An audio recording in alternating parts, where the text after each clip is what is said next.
Brielle Thompson stood frozen in the narrow hallway of her apartment, staring at the white paper taped to her door. The words, "Final Eviction Notice," glared at her in bold red letters. She had 7 days. 7 days to come up with 3 months of back rent or she and her children would be on the street. Her hands trembled as she pulled the notice down and crumpled it against her chest. Behind the thin walls, she could hear her neighbor's television blaring, someone arguing upstairs, and the constant drip of the leaky faucet in her kitchen. This place was falling apart, but it was home.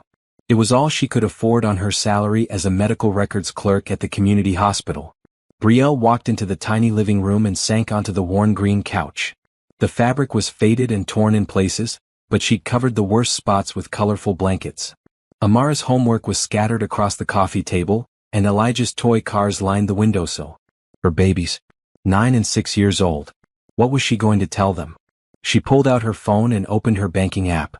The screen showed $247.32. Her next paycheck wasn't for another week, and even then it would barely cover groceries and utilities. The child support from Curtis had stopped coming 8 months ago. He'd moved to another state with his new girlfriend and changed his number. Every text she sent bounced back. Every call went straight to voicemail.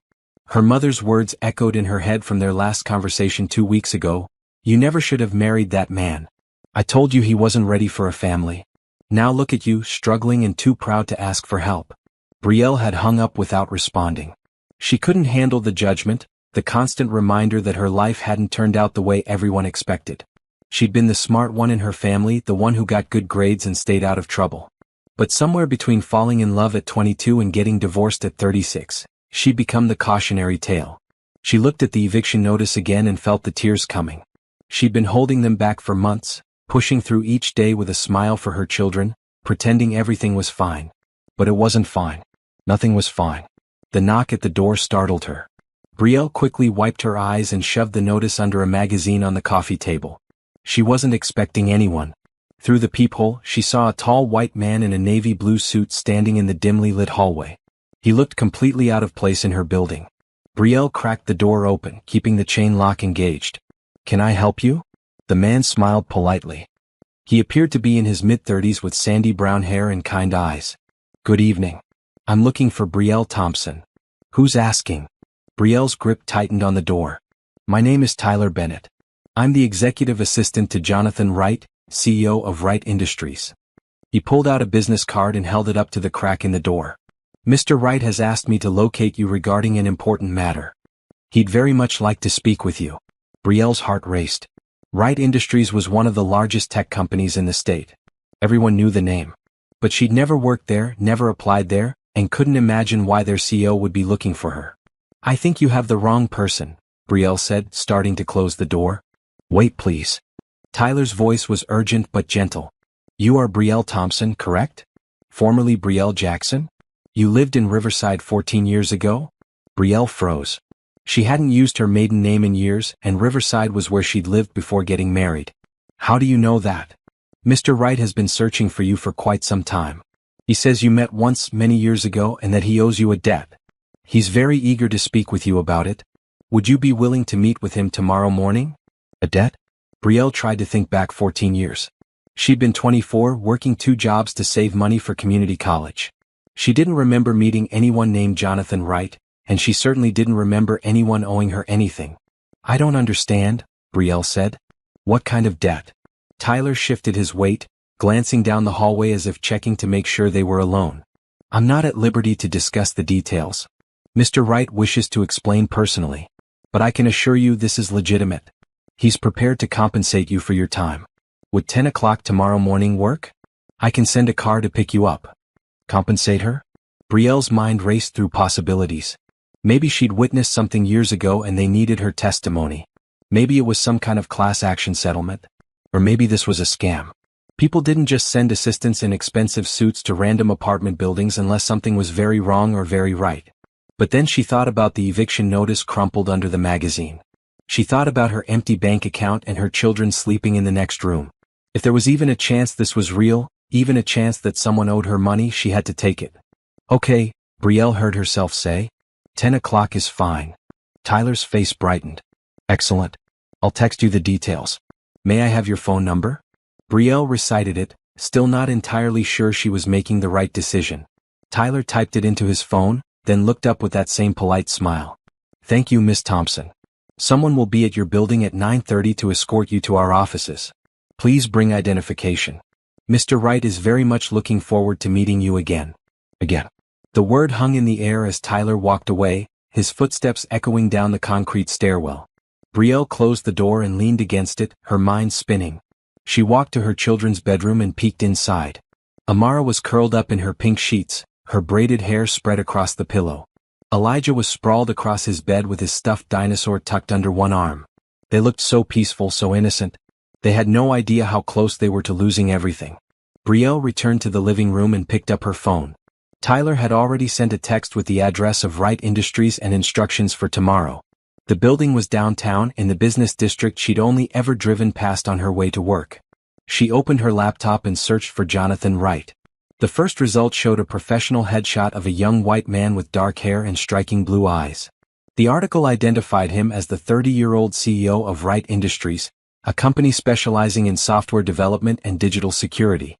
He'd inherited the business from his father 5 years ago and had reportedly tripled its value since then. 30 years old. That meant he would have been 16 when they supposedly met. Brielle clicked through more articles, searching for something that might trigger her memory. There were photos of him at charity galas, cutting ribbons at new office openings, and speaking at tech conferences. He looked successful, confident, and completely unfamiliar. She was about to close the laptop when she found an older article from 6 years ago. Wright Industries CEO takes company public following father's death. Brielle read the first paragraph. Jonathan Wright's father had died suddenly of a heart attack when Jonathan was 24. His mother had passed away 10 years earlier from cancer when he was just a teenager. His mother died when he was a teenager. 14 years ago. Something flickered in Brielle's memory. A rainy night. A bench in Riverside Park. A young white boy sitting alone, soaking wet, crying like his world had ended. The memory came flooding back so suddenly that Brielle gasped. She'd been walking home from her evening shift at the diner, cutting through the park to save time. It was late, nearly midnight, and the rain was coming down hard. She'd seen someone sitting on a bench near the pond and almost kept walking. It wasn't safe to approach strangers at that hour. But something about the way he was sitting, hunched over with his head in his hands, made her stop. She'd walked closer and realized it was a teenage boy, maybe 15 or 16, crying so hard he was shaking. "Are you okay?" she'd asked, even though it was obvious he wasn't. He'd looked up at her with red, swollen eyes. "My mom died today." Those 4 words had broken Brielle's heart. She'd sat down beside him on that wet bench, not caring that the rain was soaking through her work uniform. She didn't know what to say, so she just listened. He told her everything. How his mother had been sick for months. How he'd been at the hospital when she passed. How his father was barely holding it together and couldn't even look at him because he looked too much like her. They'd sat there for over an hour. When the rain finally stopped, Brielle had walked him to a nearby 24-hour coffee shop and bought him hot chocolate with the tips from her pocket. She remembered thinking that $15 was a lot to spend when she was barely making rent, but this boy needed something warm more than she needed the money. Before they parted ways, he'd grabbed her hand. "Thank you for staying with me. I don't even know your name." "Brielle," she told him. "Brielle Jackson." "I'm Jonathan," he'd said. "Jonathan Wright. I'm going to remember you forever. Promise me you'll remember me too." She'd promised, thinking it was just something a grieving kid needed to hear. Then they'd gone their separate ways and she'd never seen him again. Until now. Brielle stared at the computer screen, at the professional photo of Jonathan Wright, and tried to reconcile it with the memory of that heartbroken teenager. It seemed impossible that they were the same person. But the timeline matched. His mother's death, his age, even the city where it happened. She closed her laptop and looked around her tiny apartment. If Jonathan Wright really was that boy from the park, and if he really remembered her after all these years, what did that mean? Why was he looking for her now? And what kind of debt could he possibly think he owed her for one night of kindness? Brielle picked up the eviction notice and smoothed it out on the coffee table. 7 days. Maybe this meeting would lead to nothing. Maybe Jonathan Wright would thank her, give her a gift card or a small check, and send her on her way. But maybe, just maybe, this was the answer to a prayer she'd been too afraid to speak out loud. She thought about Tyler's words, "He's prepared to compensate you for your time." For the first time in months, Brielle felt a tiny spark of hope. She didn't know what tomorrow would bring, but she knew she had to show up and find out. That night, she lay in bed staring at the ceiling, unable to sleep. Her mind kept drifting back to that rainy night 14 years ago. She'd been so young then, just trying to survive, working multiple jobs and dreaming of a better future. She never imagined that one small act of kindness could somehow circle back to her like this. At some point she must have drifted off, because when she opened her eyes again, sunlight was streaming through the thin curtains. Amara was shaking her shoulder. "Mom, you're going to be late for work." Brielle sat up quickly, her heart racing. Then she remembered. She'd requested the morning off, telling her supervisor she had a personal appointment. She'd have to use unpaid leave since she'd burned through all her sick days. "It's okay, baby. I have the morning off. Is your brother awake?" "He's eating cereal and watching cartoons." Brielle smiled and kissed her daughter's forehead. "Go get ready for school. I'll make you eggs before the bus comes." As Amara ran off, Brielle's phone buzzed on the nightstand. A text from an unknown number. "Good morning, Miss Thompson. Your car will arrive at 9:30 as scheduled. Looking forward to seeing you. Tyler Bennett." Brielle took a deep breath. This was really happening. How many of us push away help because we're too proud or too scared to believe we deserve it? Have you ever refused kindness only to regret it later? Drop a comment below and let me know your thoughts. And if this story is touching your heart, please subscribe so you never miss an ending like this one. The black town car looked completely out of place, parked in front of Brielle's building. Neighbors were already peeking through windows and whispering in doorways as she walked down the front steps at exactly 9:30. She'd chosen her best outfit, a maroon blouse and black slacks that she usually saved for parent-teacher conferences. Her natural hair was pulled back in a neat bun, and she'd applied minimal makeup to hide the dark circles under her eyes. The driver, an older white gentleman in a black suit, opened the back door for her. "Miss Thompson?" "Yes." Brielle slid into the car, sinking into leather seats that probably cost more than her monthly rent. The interior smelled like expensive cologne and new car. The drive downtown took 20 minutes.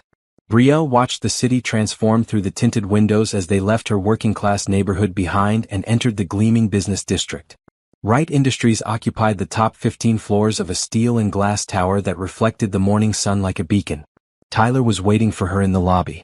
He greeted her warmly and led her to a private elevator that required a key card to operate. They rode up in silence, the elevator moving so smoothly that Brielle barely felt the motion. When the doors opened on the 30th floor, she stepped into a reception area that looked like something from a magazine. Everything was modern and clean, with floor-to-ceiling windows offering views of the entire city. "Mr. Wright's office is this way," Tyler said, leading her down a hallway lined with abstract art. "Can I get you anything? Coffee? Water?" "Water would be nice." Brielle's mouth felt dry. Her hands were sweating. Tyler stopped in front of a heavy wooden door and knocked twice.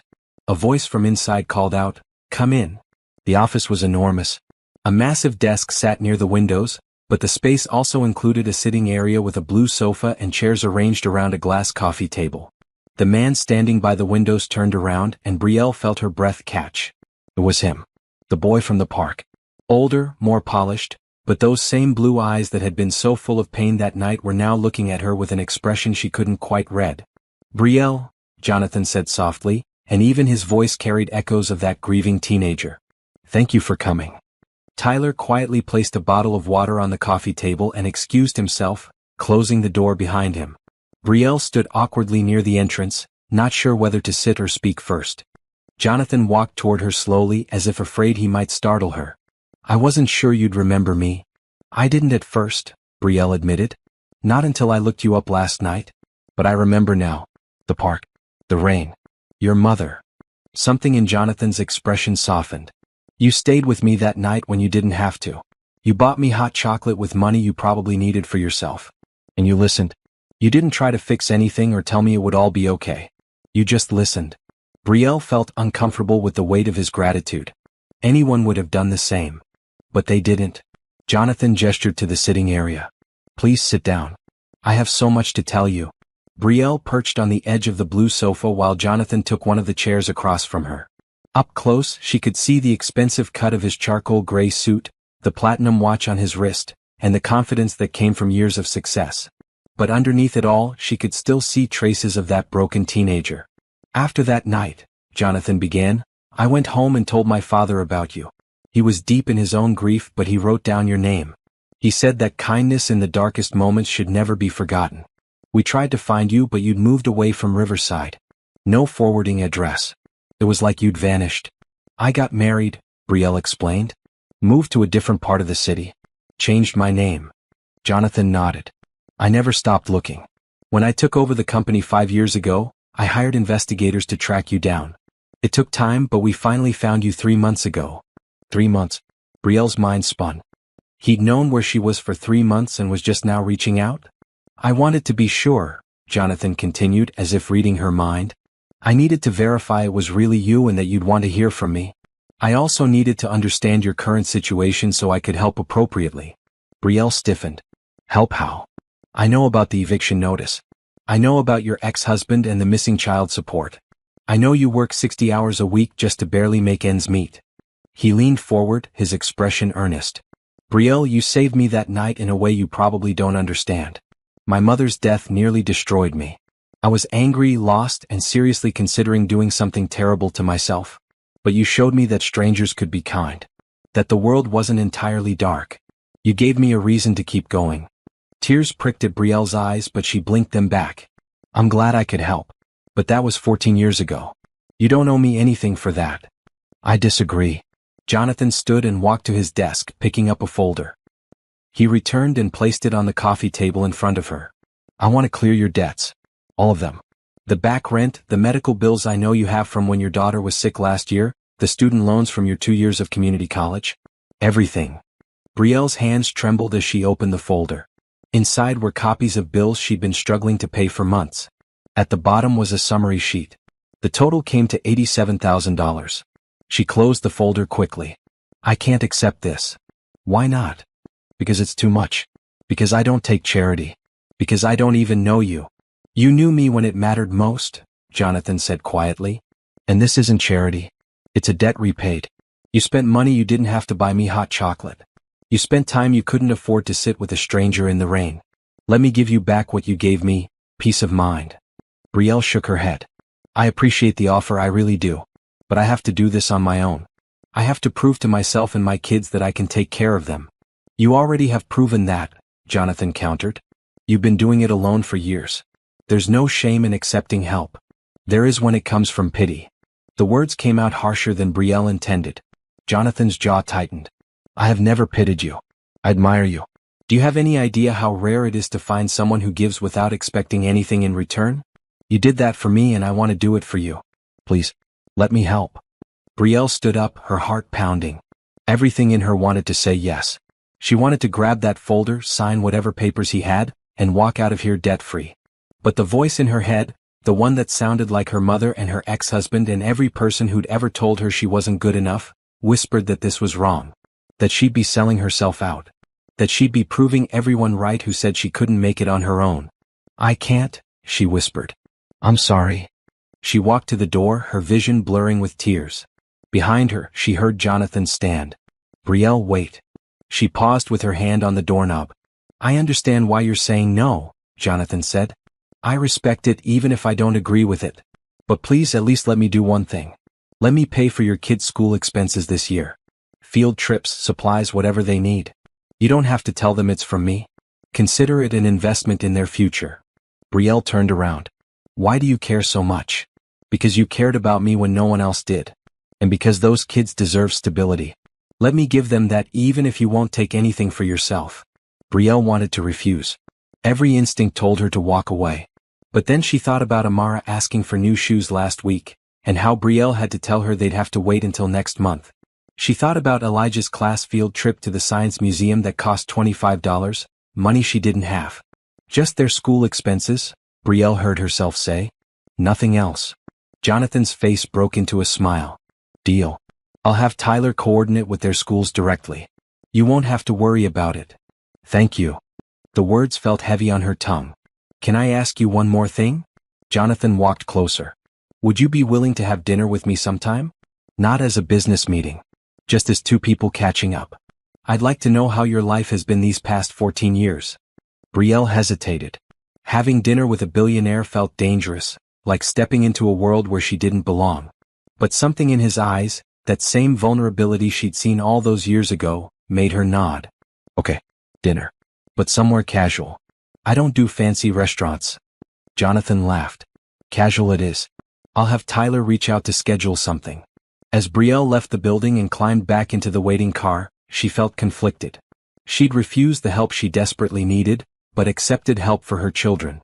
Was that compromise or cowardice? She didn't know. All she knew was that Jonathan Wright had walked back into her life after 14 years, and somehow she had a feeling things were about to change in ways she couldn't predict. When she got home, there was a new notice on her door. This one wasn't an eviction. It was a letter from the management office stating that her account had been brought current and she no longer owed back rent.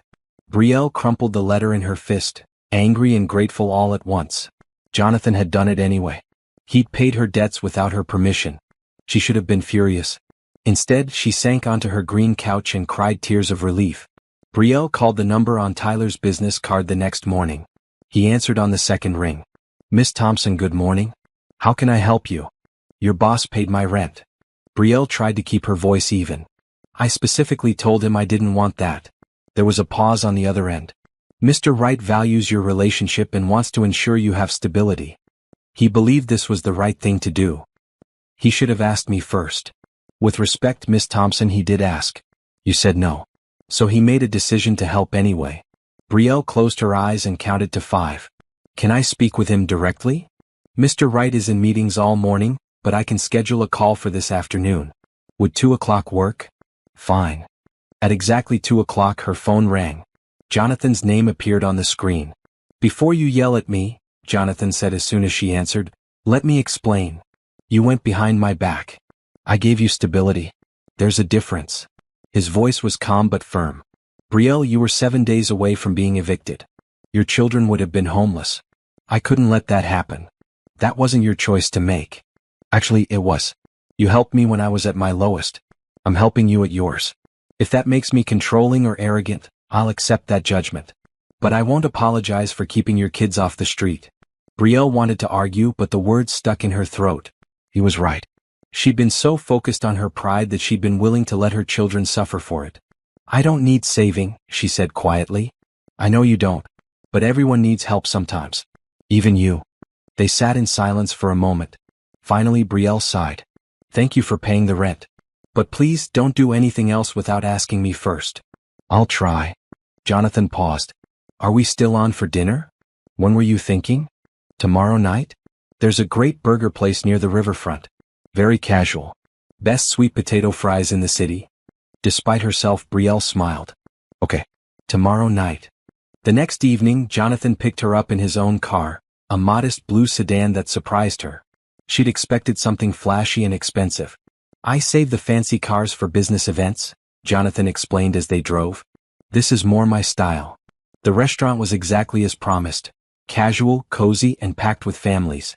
They sat in a corner booth and ordered burgers and fries. Brielle felt herself relaxing as they talked about everything except money and debt. Tell me about your kids, Jonathan said, stealing one of her sweet potato fries. Brielle's face lit up. Amara is my oldest. She's 9, smart as a whip, loves reading and art. She wants to be a teacher when she grows up. Elijah is 6, all energy and curiosity.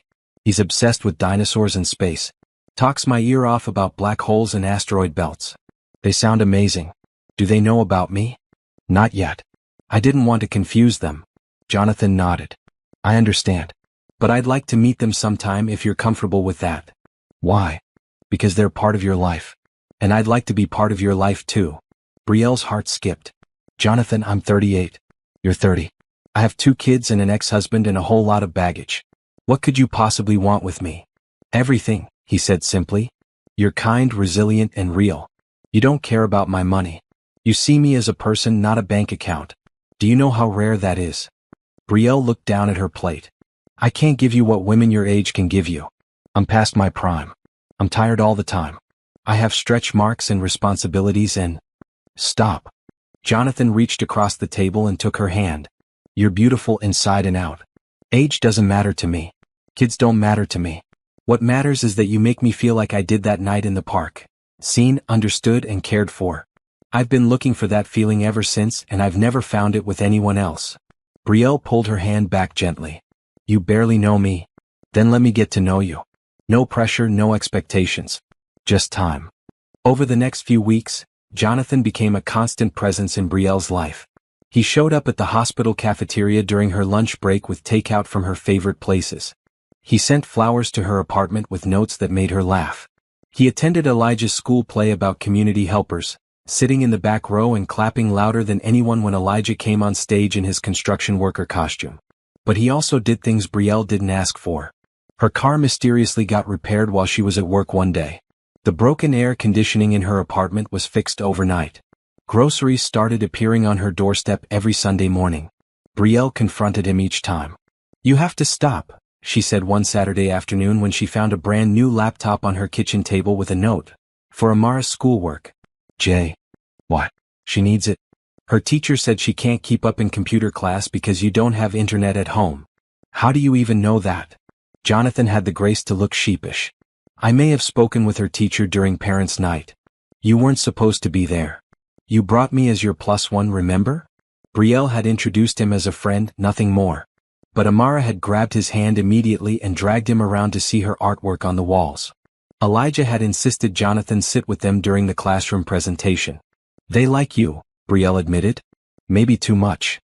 "Is that a bad thing?" "It is if you disappear. Kids get attached. I can't let them get hurt." "I'm not going anywhere," Jonathan said firmly. "I promise you that." But promises were easy to make and hard to keep. Brielle had learned that the hard way. 3 months after their first dinner, Jonathan had become part of the family routine. He picked up the kids from school twice a week, giving Brielle time to run errands or just breathe. He helped Elijah build a volcano for the science fair and sat through Amara's hour-long presentation about her favorite books. On a Saturday afternoon, Jonathan took all 3 of them to the park. Not the fancy downtown park with perfectly manicured lawns, but the neighborhood park near Brielle's apartment where the equipment was rusty and the grass was patchy.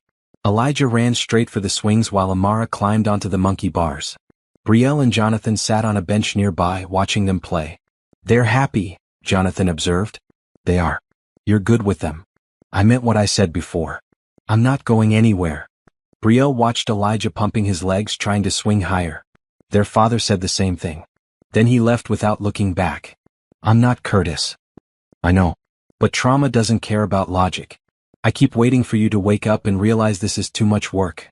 A ready-made family with someone who's too old for you." Jonathan turned to face her fully. "Brielle, look at me." She did, meeting his blue eyes. "I was 16 when you showed me kindness. I was broken, angry, and lost. You didn't see a rich kid or a future CEO. You saw a human being in pain and you helped. That's who you are. That's who you'll always be. And those kids over there? They're the luckiest children in the world because they have you as their mother." Tears spilled down Brielle's cheeks. "Why are you so good to us?" "Because you deserve it. Because they deserve it. And because I'm falling in love with you." The words hung in the air between them. Before Brielle could respond, Elijah came running over, out of breath. "Mr. Jonathan, can you push me on the swing? I want to go super high." Jonathan stood, ruffling Elijah's hair. "Let's see how high you can go." Brielle watched them walk away, her heart pounding. He'd said he was falling in love with her. Actually said the words out loud. And instead of fear, she felt something else. Hope. Amara appeared beside her, sweaty and smiling. "Mom, do you like Mr. Jonathan?" "Of course I do, baby. He's a good friend." "But do you like him? Like how people like each other in movies?" Brielle pulled her daughter close. "Why do you ask?" "Because he looks at you the way Daddy used to look at you. Before he left. But nicer." Out of the mouths of children. Brielle kissed Amara's forehead. "Mr. Jonathan is very nice. But things are complicated." "Why?" "Because I'm a grown-up and grown-up feelings are messy." Amara seemed to consider this. "I hope he stays. Elijah really likes him." "I do too." "Me too, baby. Me too." That evening, after Jonathan dropped them off at home, Brielle found an envelope on the passenger seat of his car. Inside was a check for $5,000 with a note. "For emergencies. No arguments. Jay." She texted him immediately, "We talked about this." His response came seconds later, "It's for peace of mind. Mine and yours. Keep it just in case." Brielle tucked the check into her wallet. For once she didn't argue. The following Tuesday, Curtis showed up. Brielle was putting groceries away when someone knocked on the door. She looked through the peephole and felt her stomach drop. Curtis stood in the hallway looking exactly as she remembered, tall, handsome, and completely irresponsible. She considered not answering, but Amara had already heard the knock and was walking toward the door. "Who is it, Mom?" "Go to your room, baby." "But..." "Now, Amara." Something in Brielle's tone made her daughter obey. Once Amara was safely down the hall, Brielle opened the door but didn't invite Curtis inside. "What do you want?" "Nice to see you too." Curtis leaned against the doorframe. "I heard through the grapevine that you're doing pretty well these days. New boyfriend who's loaded?" "That's none of your business." "It is when it involves my kids. Word is some rich white guy is playing house with my family." Brielle's hands clenched into fists. "You don't get to call them your family. You abandoned them. You stopped sending support. You changed your number and moved away without telling them where you were going. I needed time to figure things out. For 3 years." Curtis had the decency to look away. "I know I messed up, but I want to make it right. I want to see my kids." "Absolutely not. You can't keep them from me. I have rights. Rights you gave up when you disappeared. Get off my doorstep, Curtis." "I'm serious, Brielle. I want joint custody. And if you don't agree, I'll take you to court." Fear shot through her. Curtis didn't want the kids.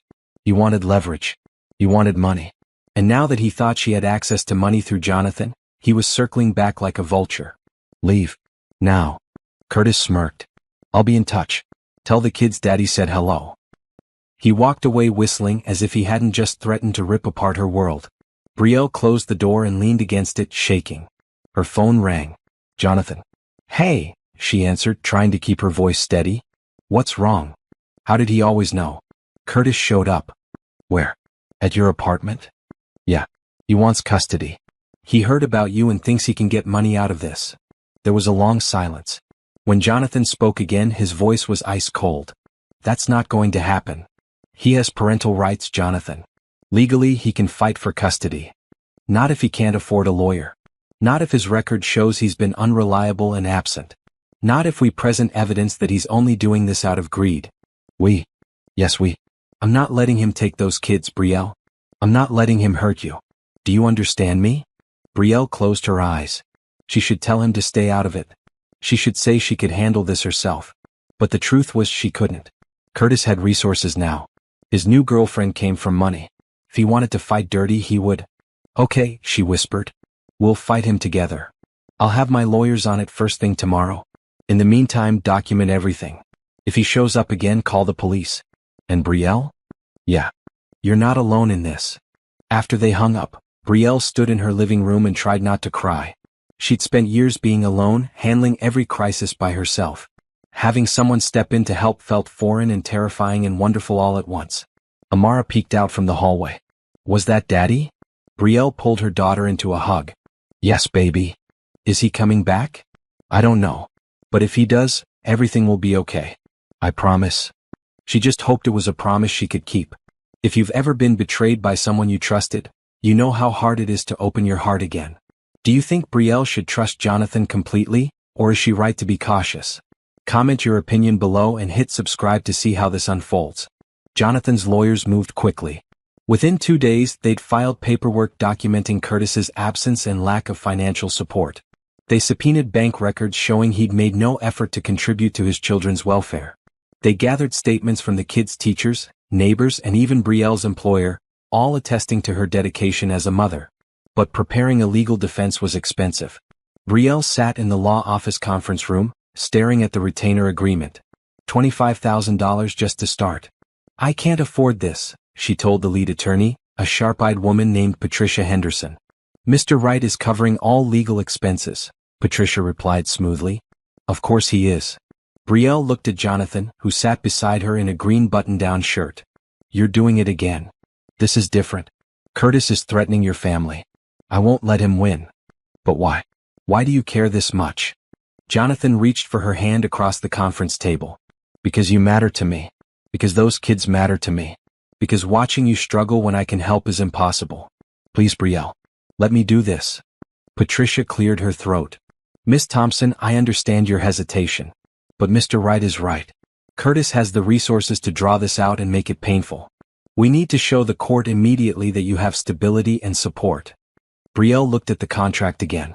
$25,000 was more money than she'd make in 6 months. But losing her children? That was unthinkable. "Okay," she said finally. "Do whatever it takes."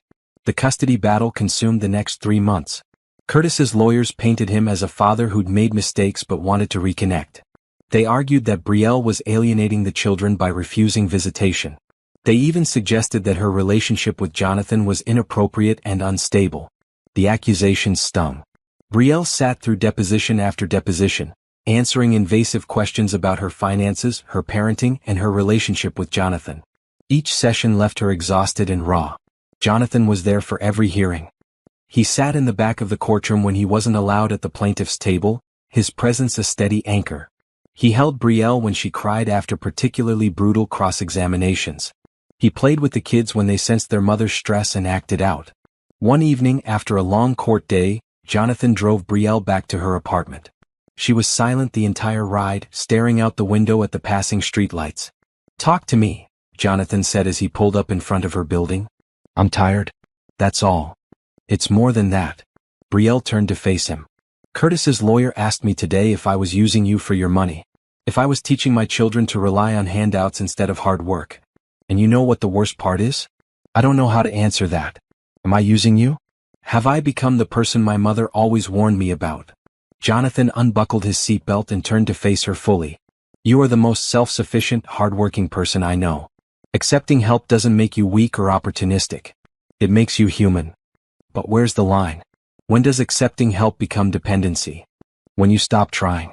When you give up on yourself. But you haven't done that. You work full-time. You raise 2 kids alone. You fight for them every single day. I'm just making the fight a little easier." Brielle wiped her eyes. "I don't deserve you." "Yes, you do. Stop telling yourself otherwise." They sat in silence for a moment. Then Jonathan leaned over and kissed her forehead, so gently it felt like a promise. "I should go inside," Brielle whispered, but she didn't move. "Or," Jonathan said carefully, "you could come to my place for dinner. Real dinner, not takeout. I'll cook. We can just talk. No kids, no lawyers, no stress. Just us." Brielle knew she should say no. Going to his home alone felt like crossing a line. But she was so tired of being strong all the time. She wanted one night where she didn't have to worry or plan or protect. Okay. Jonathan's penthouse was nothing like she'd imagined. She'd expected marble and gold and cold modern art.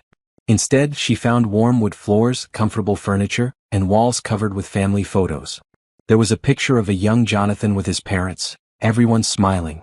Another of him at his college graduation. Several of him with business partners and friends. "This is nice," Brielle said, running her hand along a navy blue couch. "It feels like a home. That's what I was going for. I spend enough time in sterile office buildings. I wanted this space to feel different." He cooked pasta with homemade marinara sauce while Brielle sat at the kitchen island, sipping red wine and watching him work. He moved with confidence like someone who genuinely enjoyed cooking. "Where did you learn to cook?" Brielle asked. "My mother. She loved being in the kitchen. After she died, cooking became a way to feel close to her again." "Do you miss her?" "Every day. But it's different now. The grief isn't as sharp. It's more like a constant ache that I've learned to live with." "I'm sorry you lost her so young." Jonathan set a plate of pasta in front of her. "If she hadn't died, I wouldn't have been in that park. I wouldn't have met you. Maybe everything happens for a reason." They ate and talked for hours. Brielle found herself sharing things she'd never told anyone. About her difficult relationship with her mother. About how Curtis's abandonment had made her question everything about herself.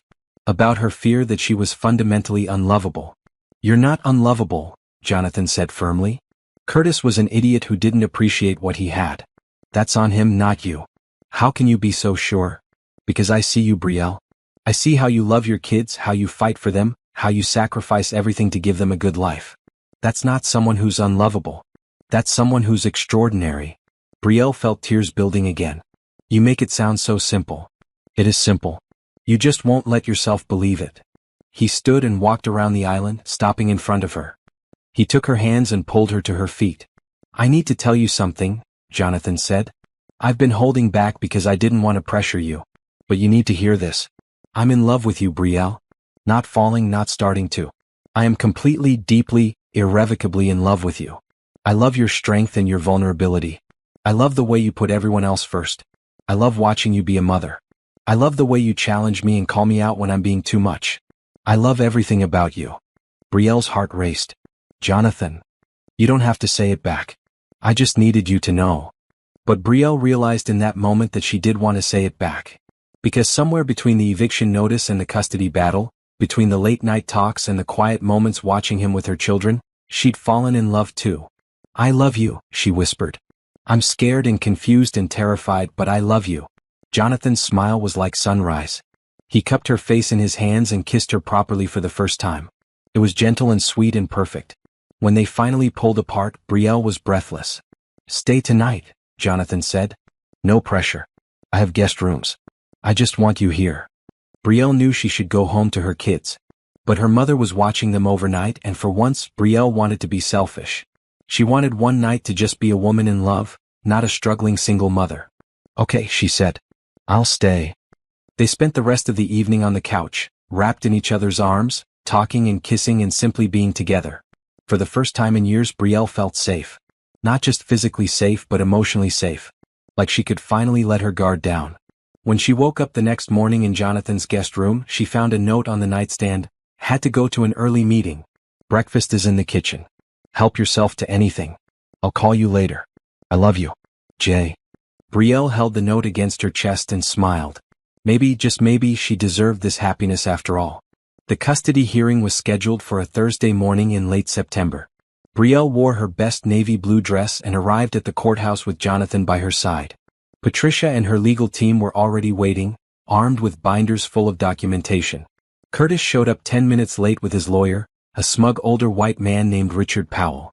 Curtis wore a suit that looked new and expensive, probably paid for by his girlfriend's family. He didn't even glance at Brielle as he walked past. The hearing lasted 4 hours. Both sides presented their cases.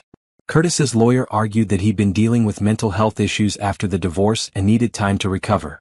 They presented letters from a therapist Curtis had started seeing 2 months ago. They showed proof of a new job and an apartment lease.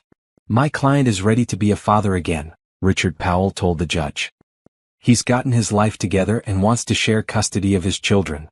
Patricia stood and calmly demolished every argument. She presented the years of bank statements showing zero support. She had character witnesses testify about Brielle's dedication.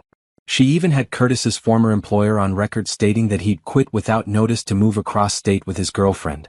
Your Honor, Patricia said, Mr. Davis has had 3 years to get his life together. He chose not to. He abandoned his children emotionally and financially. Now that he's heard Ms. Thompson has a successful relationship, he suddenly wants custody. This isn't about the children's welfare. This is about control and money. The judge, a stern-looking black woman in her 50s, listened carefully to both sides. When the presentations ended, she called a brief recess to review the materials. Brielle stepped into the hallway, her hands shaking. Jonathan immediately pulled her into a hug. You did great in there, he murmured into her hair. What if the judge sides with him? What if I lose them? You won't. The evidence is on our side. Curtis appeared at the end of the hallway. He walked toward them slowly, that same smirk on his face. Brielle, can we talk? Alone. Anything you have to say, you can say in front of Jonathan. Curtis's eyes flicked to Jonathan with barely concealed jealousy. So you really are shacking up with this guy? How long did you wait after I left? A week? A month? Don't, Jonathan said quietly, but there was steel in his voice. Don't talk to her like that. I can talk to my ex-wife however I want. And you, rich boy, need to stay out of business that doesn't concern you. My relationship with Brielle and her children is very much my business. Curtis laughed. Her children. Not yours. You think playing dad for a few months makes you family? Those are my kids. My blood. And when I get custody, you'll be nothing but a memory. Brielle stepped between them before the tension could escalate. You're not getting custody, Curtis. You gave up that right when you walked away. We'll see what the judge says. When they returned to the courtroom, the judge had made her decision. She looked at both parties seriously. I've reviewed all the evidence and testimony presented today. Mr. Davis, while I appreciate that you've made recent efforts to improve your circumstances, 3 years of complete absence cannot be easily overlooked. Your children don't know you. You've provided no financial support and made no effort to maintain a relationship with them. Curtis's lawyer started to object, but the judge held up her hand. However, I do believe children benefit from having both parents involved when possible. Therefore, I'm granting Ms. Thompson full physical custody with Mr. Davis having supervised visitation rights. He may see the children twice a month for 4 hours each visit. These visits will be supervised by a court-appointed monitor. After 6 months of consistent attendance and proof of continued employment and housing stability, we can revisit the custody arrangement. Brielle felt like she could breathe for the first time in months. It wasn't perfect, but it was something. Curtis couldn't take her babies away. Curtis stood abruptly. This is ridiculous. They're my kids. Mr. Davis, sit down, the judge said sharply. You're lucky I'm granting any visitation given your history. If you want a better arrangement in the future, I suggest you prove yourself worthy of it. This hearing is adjourned. In the hallway afterward, Patricia congratulated Brielle. That was the best outcome we could hope for. Supervised visitation means he can't manipulate the children or cause problems. And most likely, he'll lose interest after a few months when he realizes he actually has to show up. Brielle hugged her lawyer tightly. Thank you. For everything. After Patricia left, Brielle turned to Jonathan. He was already watching her with that soft expression that made her heart skip. You won, he said. We won. I couldn't have done this without you. Yes, you could have. But I'm glad I was here. They walked out of the courthouse into bright afternoon sunshine. Brielle tilted her face up to the warmth, feeling lighter than she had in months. I need to pick up the kids from my mom's, she said. Want to come with me? Always. When they arrived at her mother's house, Amara and Elijah came running out the front door. They threw themselves at Brielle, nearly knocking her over. Mom, how was court? Amara asked. Are we okay? Brielle knelt down and hugged both children close. We're more than okay, baby. We're perfect. Her mother stood in the doorway, arms crossed. She was a tall, elegant black woman who'd never quite approved of any of Brielle's life choices. So that's him? Her mother asked, nodding at Jonathan. The white billionaire everyone's talking about? Mom, not now. I'm just saying, baby, be careful. Men like that don't stay with women like us. Jonathan stepped forward, extending his hand. Mrs. Jackson, I'm Jonathan Wright. It's nice to finally meet you. Brielle's mother looked at his hand for a long moment before shaking it. We'll see. Despite the cold reception, Jonathan remained polite and gracious. He helped Brielle load the kids into her car and even made Elijah laugh with a story about a business meeting gone wrong. As they drove away, Amara piped up from the back seat. Is Mr. Jonathan your boyfriend now, Mom? Brielle glanced at Jonathan, who was grinning. Would that be okay with you? Yes, both kids chorused together. Then yes, he's my boyfriend. Jonathan reached over and squeezed her hand. Everything wasn't perfect. Curtis would still be a presence in their lives, her mother still didn't approve, and the age difference still made people whisper. But for the first time, Brielle believed that everything would work out. Because she wasn't alone anymore. And neither were her children. Curtis didn't show up for his first supervised visitation. Or his second. Or his third. The court-appointed supervisor called Brielle each time to inform her that the children's father was a no-show. Amara seemed relieved. Elijah was confused but didn't ask too many questions. Why doesn't Daddy want to see us? He asked one night before bed. Brielle chose her words carefully. Sometimes grown-ups have a hard time doing what they're supposed to do. But that's not your fault, baby. Your dad loves you. He just has some things to work through. Mr. Jonathan always shows up. Yes, he does. Can Mr. Jonathan be my dad instead? The question pierced Brielle's heart. We'll see, sweetheart. Now go to sleep. After 4 missed visits, Curtis's lawyer filed a motion to suspend the visitation requirement, claiming Curtis's work schedule made it impossible to attend. Patricia immediately countered, arguing that Curtis's repeated absences proved he wasn't committed to being a parent. The judge scheduled another hearing for November. This time, Curtis didn't even show up to the courthouse. Your Honor, Patricia addressed the court, Mr. Davis has made it abundantly clear that he has no interest in parenting his children. He's missed every scheduled visitation and didn't bother to appear today. We moved to have his parental rights limited to phone calls only, with the option to revisit in 1 year if he demonstrates consistent interest. The judge agreed. Curtis Davis would have no visitation rights for 12 months.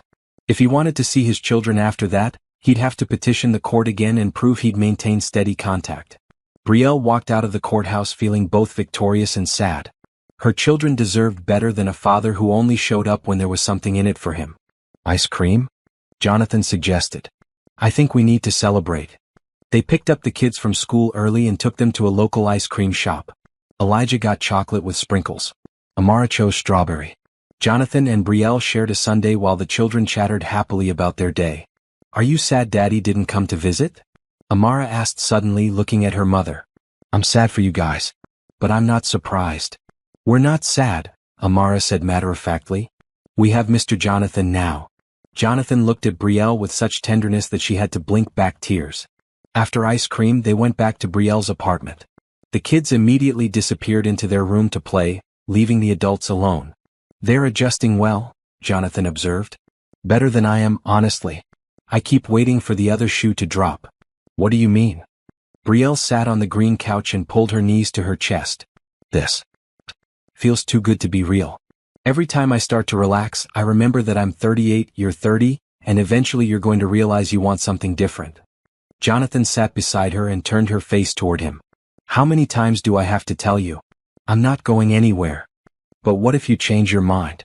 What if you meet someone younger, someone without kids and baggage and… Stop. Just stop. Jonathan's voice was firm. I know you've been hurt. I know Curtis destroyed your ability to trust. But I am not him. I've proven that over and over. When are you going to believe me? I'm trying. Try harder. Because I'm all in, Brielle. I love you. I love your kids. I want to build a life with you. The age difference doesn't matter. Your past doesn't matter. The only thing that matters is right now, and right now, I'm choosing you. Brielle felt the last of her walls crumbling. I'm scared. So am I. Love is scary. But it's worth it. She leaned into him, resting her head on his shoulder. Okay. I'll try to stop waiting for you to leave. Good. Because I'm going to be here so long you'll get sick of me. Brielle laughed through her tears. I don't think that's possible. Over the next few months, their relationship deepened. Jonathan essentially moved into Brielle's apartment, spending most nights on that old green couch because the kids weren't ready for him to share their mom's room yet. He was patient about it, never pushing for more than Brielle was ready to give. He attended every school event, helped with homework, and took the family on weekend adventures. They went to museums, parks, and movies.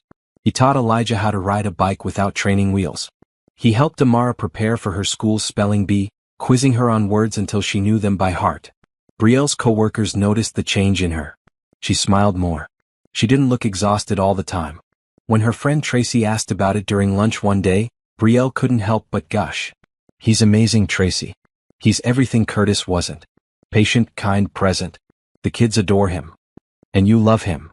I really do. It's terrifying. Tracy reached across the table and squeezed her hand. You deserve this, girl. Stop punishing yourself for being happy. But happiness felt fragile. Every night before bed, Brielle said a small prayer that this wouldn't end. That Jonathan would keep showing up. That her children wouldn't get their hearts broken again. One December evening, Jonathan showed up at her door with a key. What's this? Brielle asked, turning it over in her hand. A key to my penthouse. I want you to have it. You and the kids. Move in with me. Brielle's stomach flipped. Jonathan, that's a huge step. I know. But I'm ready if you are. The penthouse has plenty of space. Each kid could have their own room. There's a building gym and pool. Better schools in that district. And you wouldn't have to worry about rent or eviction notices ever again. It was tempting. So tempting. But moving in with him felt like admitting that she couldn't make it on her own. It felt like giving up the independence she'd fought so hard to maintain. Can I think about it? Brielle asked. Of course. No pressure. But Brielle? I'm not asking you to move in because I think you need rescuing. I'm asking because I want to wake up with you every morning. I want to have breakfast with your kids. I want us to be a family officially. A family, Brielle repeated softly. If you'll have me. She kissed him instead of answering, pouring all her love and fear and hope into that kiss. When they pulled apart, Jonathan smiled. I'll take that as a maybe. It's a maybe leaning toward yes. That night, after Jonathan left and the kids were asleep, Brielle sat at her kitchen table with the key in front of her. This decision felt monumental. Moving in with Jonathan would change everything. Her children would get used to a certain lifestyle. They'd bond even more with him. And if things didn't work out? But what if things did work out? What if this was her chance at real happiness and she was too scared to take it? Brielle picked up her phone and called her brother, Deshaun. He was 3 years older and had always been her voice of reason. Sis, you know what time it is? He answered groggily. I need advice. About your billionaire boyfriend? He asked us to move in with him. Deshaun was quiet for a moment. What do you want to do? I don't know. Part of me wants to say yes immediately. But part of me is terrified. Of what? Of losing myself again. Of becoming dependent on another man. Of my kids getting attached and then losing another father figure. Those are valid fears. But Brielle, you can't live your whole life afraid. Sometimes you have to take a risk. What if it's the wrong risk? Then you deal with it. But what if it's the right one? What if this man is genuine and you miss out on happiness because you're too scared to try? After they hung up, Brielle sat in the darkness of her apartment. She thought about everything Jonathan had done for her. Every time he showed up. Every promise he kept. Every moment he chose her and her children. Maybe it was time to choose him back. Brielle told Jonathan yes on Christmas morning. She planned to wait until after the holidays, but watching him play with Amara and Elijah, seeing how naturally he fit into their little family, made her realize she didn't want to wait anymore. "We'll move in with you," she said as they sat by the small tree in her living room, wrapping paper scattered everywhere. Jonathan's face lit up. "Really? Really? But slowly, okay? The kids need time to adjust. We'll take all the time you need." They spent January packing and preparing. Jonathan hired movers to help, but Brielle insisted on doing most of it herself. She wanted to maintain some sense of control over the process. The penthouse felt enormous compared to her tiny apartment. The kids were amazed by their new rooms. Elijah spent an hour just running between his room and Amara's, shouting about how much space they had. But adjusting to living together wasn't easy. Brielle found herself clashing with Jonathan over small things. How to load the dishwasher. Where to put groceries. Bedtime routines for the kids. "You're hovering," Brielle snapped one evening when Jonathan tried to help Amara with her homework. "I'm helping. She doesn't need help. She's got this. I know what you were doing. But they're my kids, Jonathan. I'm their parent." The words hung in the air, heavy with unspoken meaning. Jonathan's jaw tightened. "I never tried to replace you," he said quietly. "I know. I'm sorry. I'm not used to sharing parenting duties." "You don't have to apologize. But Brielle, we need to figure out what our roles are here. Am I just your boyfriend who lives here? Or am I part of this family?" It was a fair question, and Brielle didn't have a good answer. The truth was she was still figuring it out herself. Things got more complicated when Brielle's mother came to visit. She walked through the penthouse with critical eyes, commenting on everything. "This is too much space for those kids. They're going to grow up spoiled." "They're fine, Mom. And you, living with this man without being married. What kind of example does that set? We're both adults making adult decisions." Her mother turned to face her. "Baby, I just don't want you to get hurt. Men like him don't usually stay with women like us." "Women like us? You mean black women?" "I mean women with kids and responsibilities. He's going to wake up one day and realize he can have anyone he wants. Someone younger, prettier, without all your baggage." The words cut deep because they echoed Brielle's own fears. After her mother left, Brielle locked herself in the bathroom and cried. Jonathan found her there 20 minutes later. "Your mom can be harsh. She's not wrong though. You could have anyone. Why settle for me?" "I'm not settling. When are you going to understand that?" "I'm 38, Jonathan. In 2 years I'll be 40. You'll still be in your early 30s. Eventually you're going to want more than I can give you." "Like what?" "More kids. A wife who doesn't have stretch marks. Someone who can keep up with you." Jonathan sat on the bathroom floor beside her. "You know what I wanted when I was 24 and running a company I was too young to handle? I wanted someone who understood pressure. Someone who'd lived through hard things and survived. I dated women my age. They were nice but we didn't connect. They couldn't understand why I worked so much or why I was always stressed." He took her hand. "Then I found you again. And you got it. You understood responsibility and sacrifice. You understood what it meant to keep going even when everything felt impossible. That's what I want, Brielle. Not youth or perfection. I want partnership. I want someone who makes me better. But the age difference doesn't matter. 8 years is nothing. My parents were 10 years apart and they were happy. Stop letting society tell you what our relationship should look like." Brielle leaned her head on his shoulder. "I'm being ridiculous, aren't I?" "You're being human. But yes, a little ridiculous." She laughed despite her tears. "Thank you for being patient with me. Always." The next morning, Jonathan asked Brielle to go somewhere with him. He drove them to Riverside Park, to the same bench where they'd met all those years ago. It looked different in daylight, peaceful and quiet. "Do you remember this place?" Jonathan asked. "Of course. How could I forget? That night, sitting right here, I was at my lowest point. I'd lost my mother. My father couldn't look at me. My friends didn't know what to say. I felt completely alone." He turned to face her. And then you sat down. A stranger who had every reason to walk past me. But you didn't. You stayed. You listened. You cared. I did what anyone would do. No, you did what you do. You see people in pain and you help them. That's who you are. And that's why I love you. Not because you're young or perfect or easy, but because you're kind and real and brave. Brielle felt tears streaming down her face. I don't feel brave. But you are. You survived an unhappy marriage.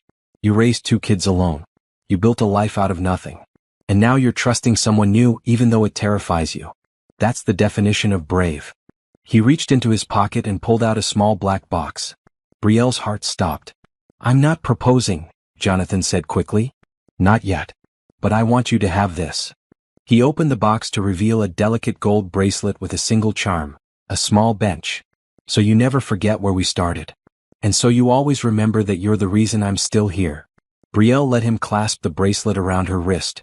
She stared at the tiny charm so simple and perfect. I love you, she whispered. I'm sorry I keep doubting us. Stop apologizing. Just trust the process. Trust us. As they sat on that bench together, 14 years after their first meeting, Brielle finally let herself believe that this was real. That Jonathan Wright, billionaire CEO, genuinely loved her. Not for what she could give him, but for who she was. And for the first time she believed she deserved that love.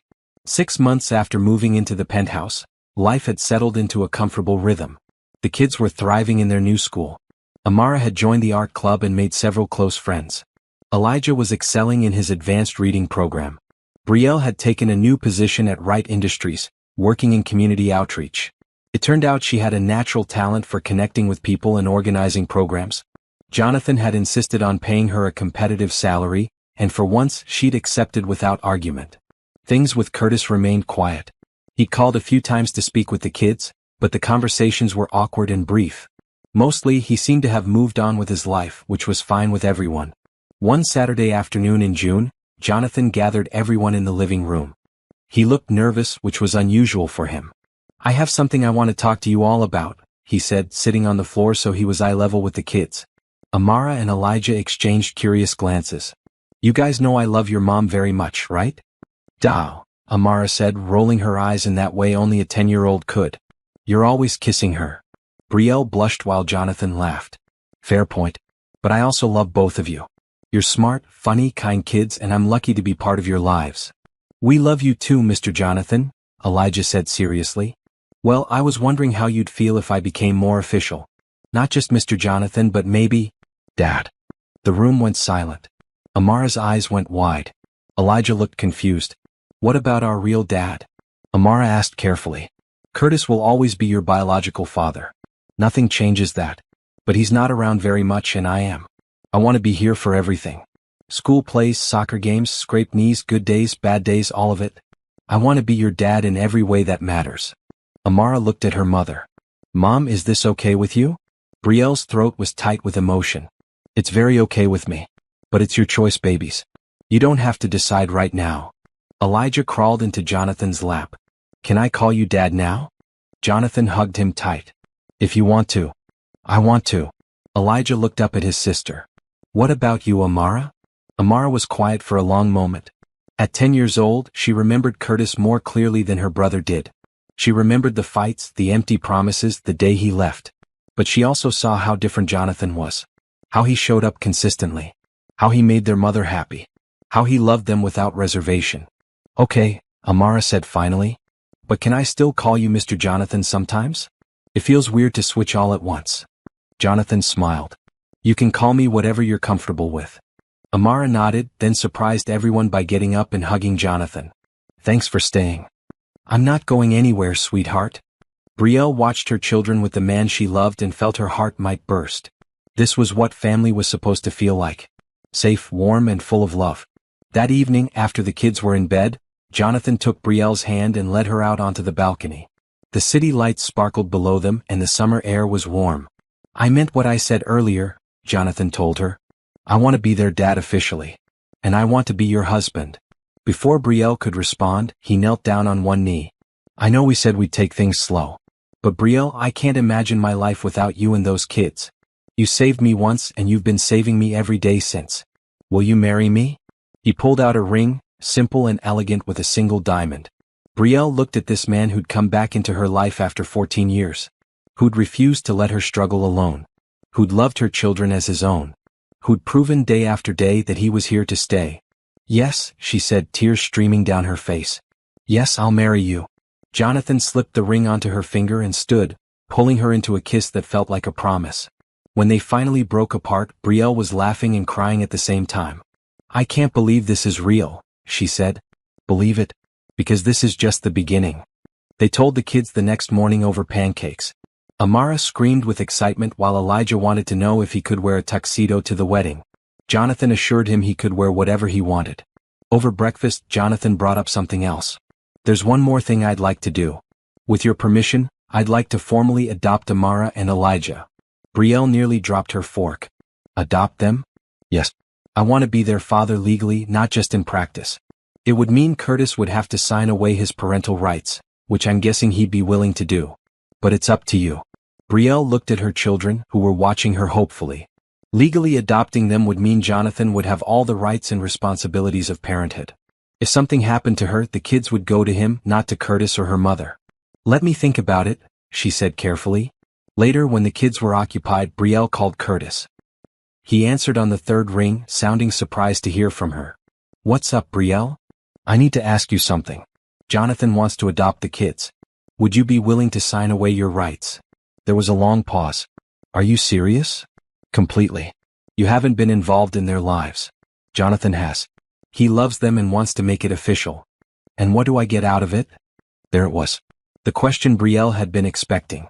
"You get to be free, Curtis. No more child support obligations. No more guilt. You can move on with your life."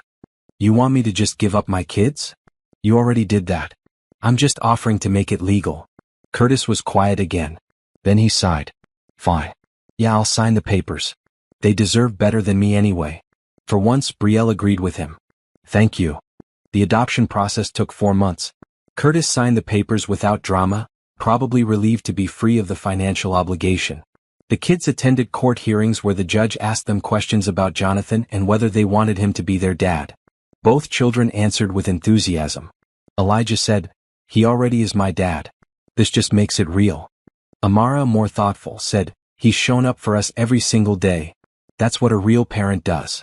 On a cool October morning, the adoption was finalized.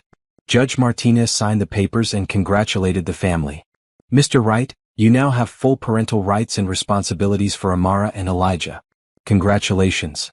In the hallway afterward, the kids were bouncing with excitement. Strangers smiled at their happy family as they walked out of the courthouse. "Can we celebrate with ice cream?" Elijah asked. "We can celebrate however you want," Jonathan said, scooping his son up. His son. Legally, officially, forever. That night, tucking both kids into bed, Brielle felt a peace she'd never experienced before. Her children were safe. They were loved. They had a father who would never abandon them. And she had a man who'd kept every promise he ever made. The wedding was planned for the following spring. Brielle wanted something small and intimate, but Jonathan convinced her to expand the guest list a bit. "Your coworkers love you. Your friends from the neighborhood miss you. Let's celebrate with everyone who matters." They settled on a spring wedding at a beautiful garden venue outside the city. Not too fancy but elegant. Brielle chose a simple cream-colored dress that made her feel beautiful. Amara would be the flower girl in a soft yellow dress. Elijah would be the ring bearer in his promised tuxedo. The months leading up to the wedding flew by. Brielle threw herself into planning while continuing her work at Wright Industries. She'd started a program connecting low-income families with job training resources, and it was growing rapidly. Jonathan was proud of her accomplishments. "You're making a real difference," he told her one evening as they reviewed her latest program metrics. "I learned from the best," Brielle replied, squeezing his hand. One February evening, 6 weeks before the wedding, Jonathan surprised her with a drive.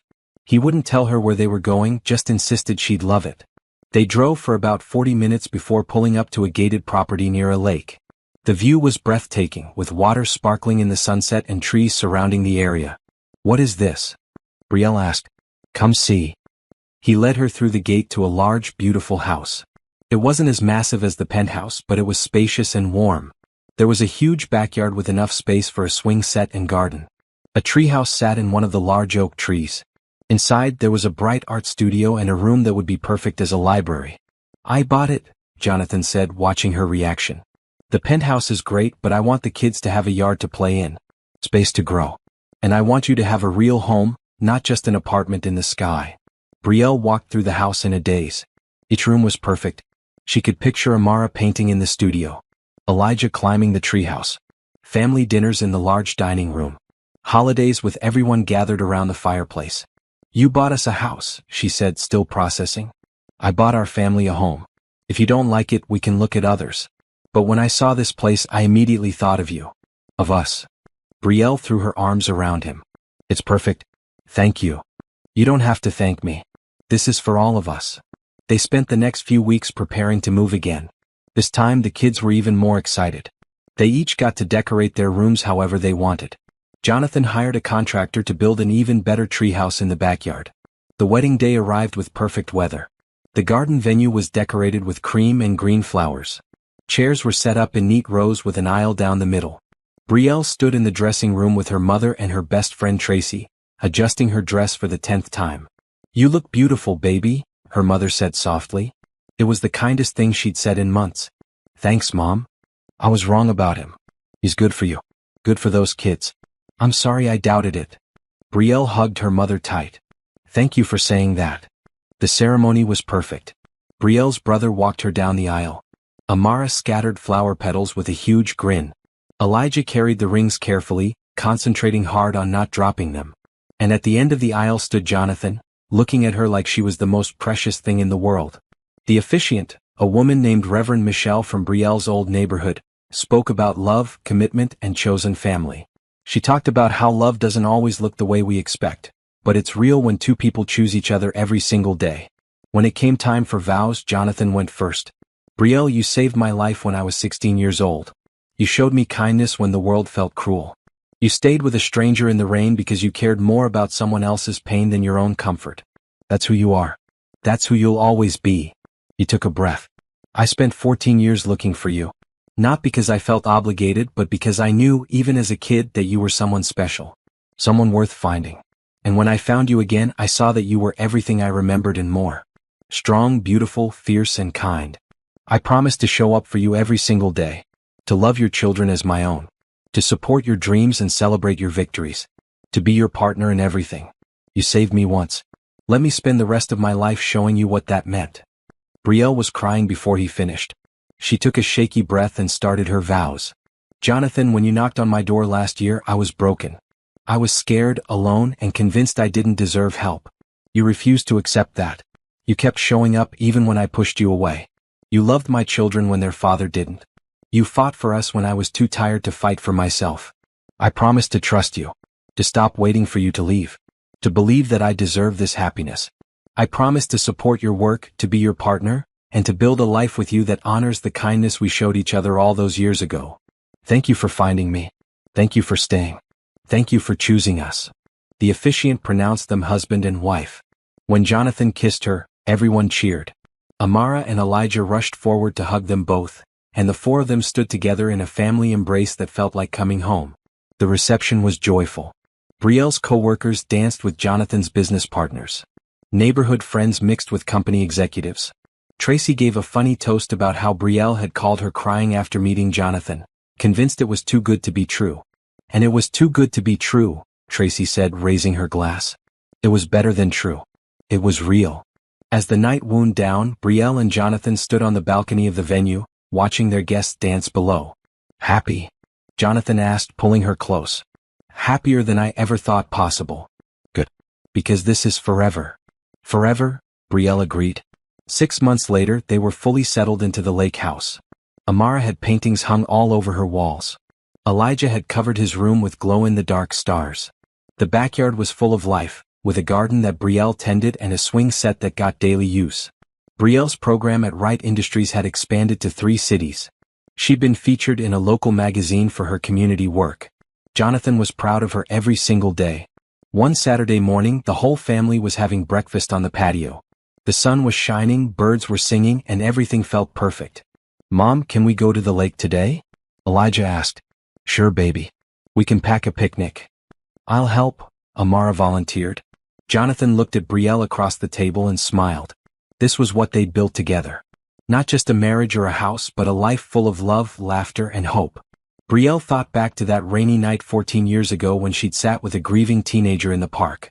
She'd had no idea that small act of kindness would lead to this. To a man who loved her unconditionally. To children who were safe and happy. To a life that felt like a dream. But it wasn't a dream. It was real. And it was hers. As they cleaned up breakfast and prepared for their day at the lake, Brielle caught Jonathan's eye. He mouthed, "I love you," across the kitchen. She mouthed it back, her heart full. Kindness had led them to each other. Hope had kept them going. And love had brought them home. This was their happy ending. And it was just the beginning.